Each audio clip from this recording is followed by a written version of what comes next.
Hello, it's time to review Chapter 5 for your final and Chapter 6 for your final. So these are the questions on your final review packet that I'm going to go over on video. So if you have a question before your final either on Thursday or Friday, you can refer to this for Chapter 5 and Chapter 6, which comprises a big chunk of your final. We'll start with Chapter 5. These are the concepts you really need to know. So this is kind of the idea of what you should be putting on your one-page cheat sheet. You need to know that this is a slope-intercept equation. You need to know this is the slope equation. You need to know that slope is really a rise over a run. You need to know what an x-intercept is and a y-intercept is. Beginning on number 11, the x-intercept for any problem is where it crosses the x-axis. So what that means is any value, any ordered pair that crosses the x-axis has a y value of 0, but an x value that we don't know. And conversely, over at the y-intercept, if it crosses the y-axis, that means that the x value is 0 and the y value that we are looking for is unknown. So how do you find that? Well, it's real simple. If this is x that we don't know and the y that we do know, and it's 0, all you do is plug in 0 for y. So you just replace this y with a 0, and 4 times 0 gets me 0. So really what you have is x is equal to negative 2.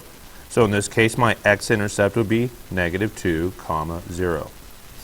Over on the y-intercept, it's the reverse. So if you know that your x is 0, you replace this x with 0. So it's really 4y plus 0 equals negative 2, which gives you this equation. Now you have to just solve for y, which is dividing both sides by 4. So y equals negative 1/2. So your ordered pair, if I asked it that way, would be 0, negative 1/2. Okay. Question number 14 is asking you to write an equation. Let me write that down. Write an equation. Now you have all the questions on the review packet, so I don't need to write the full question. But write an equation given these two pieces of information, which are two ordered pairs. Well, the first thing you need for an equation is you need the slope. And the way you're going to do that is you're going to use this slope equation right here, this slope formula. So obviously this is x and y, and I'm just going to label this 1 and 1, and this is x2 and y2.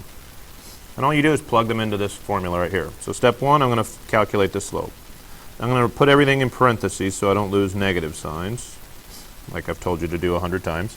So you just subtract the y's and subtract the x's in this order. So you're just keeping track of them. So y2 is 3, y1 is negative 7, x2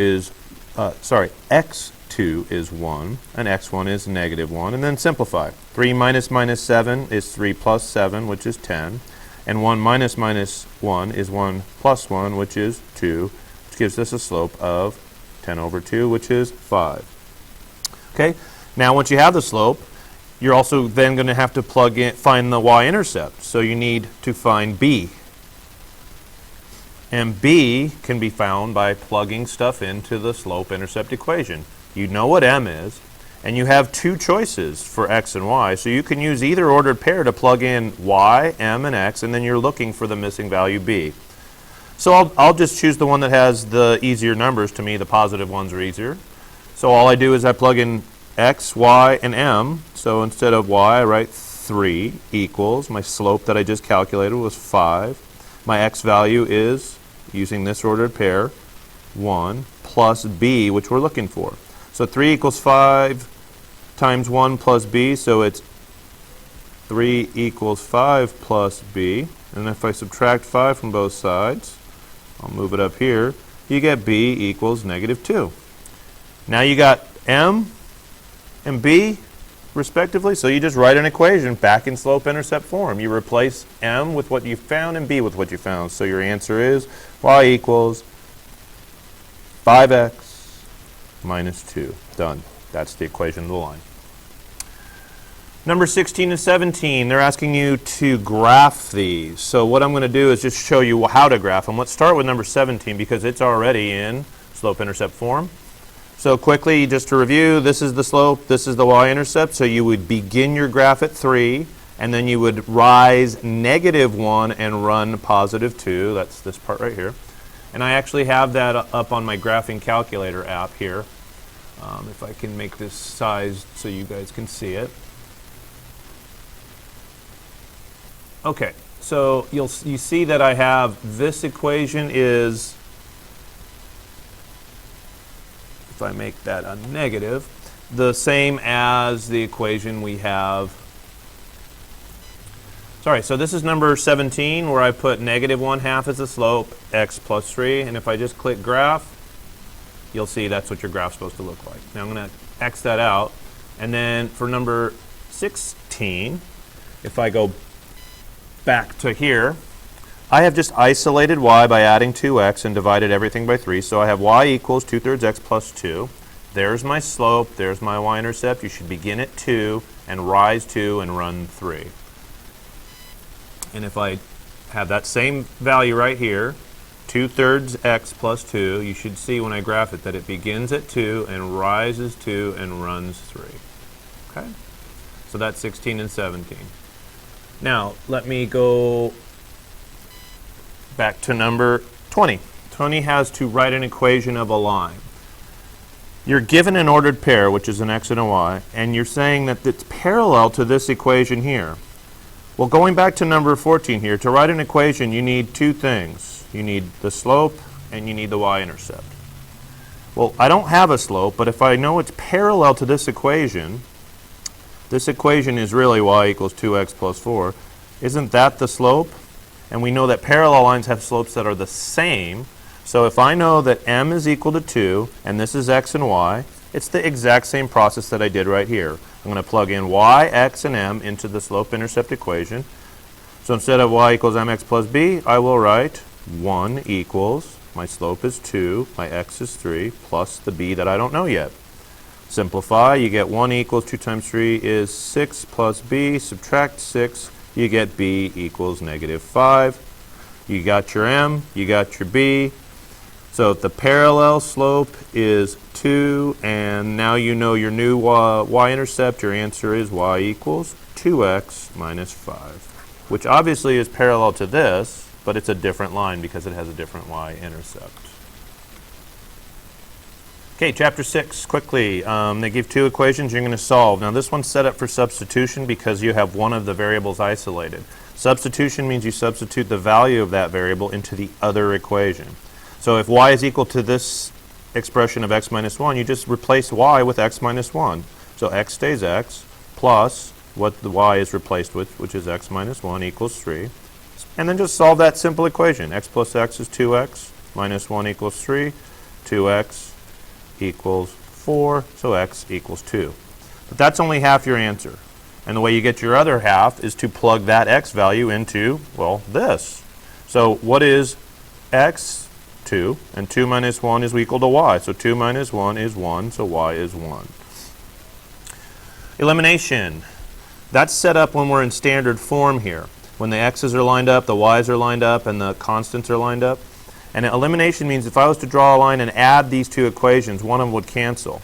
Well, as you can see, nothing would cancel the way they are, but if I multiply this bottom equation by negative 1, it's really making all these into a negative number. So I can think of this as 3x minus 3x. So really, if I distribute this, and I'll just get rid of it, everything in here becomes the opposite. Now I can add those equations. 3x minus 3x cancel. 4x minus 6y is negative 2y. And 19 minus 33 is negative, what, 14? And then divide by negative 2, so y equals positive 7. Again, you only have half of your answer, but to get the other half, you have to plug it in. And now you can plug it into any equation you want. I just recommend you plug it into the one that has smaller numbers just so you have a lower likelihood of making a mistake. So put y up here where this is, and you have 3x plus 4 times y, which is 7. 4 times 7 is 28, equals 19. Subtract 28 from both sides. 3x equals 28 and 19. What's that? Negative 9, so x equals negative 3. There's your ordered pair. Now for number 27, it asks you to graph these two at the same time. And remember, the whole point of chapter 6 is to find out where two equations intersect, like we did at Tom and Jerry. Where did those two lines meet? And there's an ordered pair. Well, this was the first equation for number 27, and this was the second equation right here. Well, what I did is I isolated y in this second equation, and I found out that this equation and this equation are the same. Well, guess what happens when if I graph two equations that are the same? Don't I end up with two lines that are the same? And if that's the case, where do they intersect? Well, they intersect at all real numbers, which is infinite solutions, or infinite. Okay. Number 28 is the same thing, except we have inequalities here, and I've already done the work to isolate y, and the only trick to this is this step right here. Instead of having an equal sign, I have an inequality, which means when I'm dividing by a negative, you have to remember to switch the inequality sign. And that's true for both of them here because I'm dividing by a negative. Less than or equal to here becomes greater than or equal to, greater than becomes less than. And then it's easy to find what m and b are. M is the 1 that's in front of x, and b is the negative 3. So you would begin at negative 3, and 1 is the same as rising 1 and running 1. Here you'd begin at negative 1.5, which is, between values, but then you'd still rise 1 full unit and run 1 full. And I've already actually put this up on my graphing calculator.